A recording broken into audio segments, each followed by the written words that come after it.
आतंकवाद और अलगाववाद को अपने हित में पनपने दिया।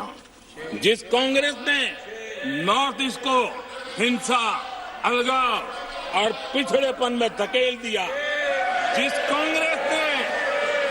कांग्रेस के राज में नक्सलवाद के लिए देश के लिए एक बहुत बड़ी चुनौती बनाकर के छोड़ दिया, जिस कांग्रेस ने देश की बहुत बड़ी जमीन दुश्मनों के हवाले कर दी, जिस कांग्रेस ने देश की सेनाओं का आधुनिकीकरण होने से रोक दिया, वो आज हमें राष्ट्रीय सुरक्षा और आंतरिक सुरक्षा के लिए भाषण दे रहे हैं। जिस कांग्रेस ने आजादी के बाद से ही कंफ्यूज रही, उनको उद्योग जरूरी है कि खेती जरूरी है, उसी कंफ्यूजन में गुजारा किया। जो कांग्रेस तय नहीं कर पाई कि नेशनलाइजेशन करना है कि प्राइवेटाइजेशन करना है, उलझती रही।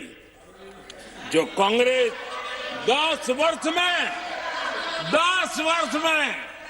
12 नंबर से 11 नंबर पर आर्थिक व्यवस्था ले आ पाई, 10 साल में 12 से 11 नंबर। और आप 12 से 11 आने में बहुत मेहनत नहीं पड़ती है। जैसे जैसे आगे बढ़ते हैं तो मेहनत और बढ़ती है। हम 10 साल में 5 नंबर पे ले आए। और ये कांग्रेस हमें यहां आर्थिक नीतियों पर लंबे लंबे भाषण सुना रही है। आदरणीय सभापति जी, जिस कांग्रेस ने ओबीसी को पूरी तरह आरक्षण नहीं दिया, जिसने सामान्य वर्ग के गरीबों को कभी आरक्षण नहीं दिया, जिसने बाबा साहब के बजाय बाबा साहब को भारत रत्न देने योग्य नहीं माना, अपने ही परिवार को भारत रत्न देते रहे, जिस कांग्रेस ने देश की गली सड़कों चौक चौराहे पर अपने ही परिवार के नाम के पाठ जड़ दिए हैं, वो हमें उपदेश दे रहे हैं। वो हमें सामाजिक न्याय के पाठ पढ़ा रहे हैं। आदरणीय सभापति जी, जिस कांग्रेस के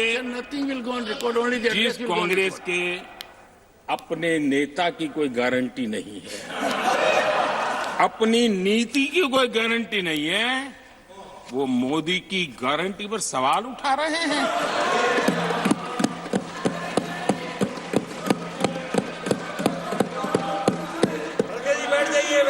आदरणीय सभापति जी, आदरणीय सभापति जी, यहां एक शिकायत थी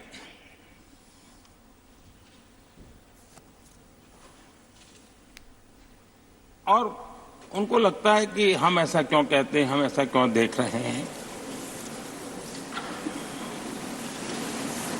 देश और दुनिया उनके 10 साल के कार्यकाल को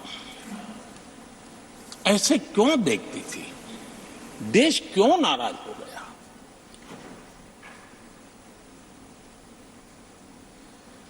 इतना गुस्सा देश को क्यों आया? आदरणीय सभापति जी, हमारे कहने से सब नहीं हुआ है। खुद के कर्मों के फल और अब तो सामने रहते हैं, वो कोई दूसरे जन्म में नहीं होते हैं, इसी जन्म में। आदरणीय सभापति जी, कुछ हम किसी को बुरा नहीं कहते, हमें क्यों कहना चाहिए?